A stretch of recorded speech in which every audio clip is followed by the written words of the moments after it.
செல்லும் வழி எங்கெங்கும் பள்ளம் வரலாம், உள்ளம் எதிர்பாராமல் வெள்ளம் வரலாம். நேர்மை அது மாறாமல், தர்மம் அதை மீறாமல், நாளும் நடைபோடுங்கள் ஞானம் பெறலாம். சத்தியத்தை நீங்கள் காத்திருந்தால் சத்தியம் உங்களை காத்திருக்கும்.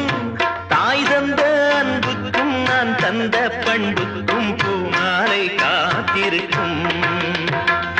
ஒரு கூட்டு கிளியாக ஒரு தோப்பு குயிலாக பாடு பண்பாடு. இறை தேட பறந்தாலும் திசை மாறி திரிந்தாலும்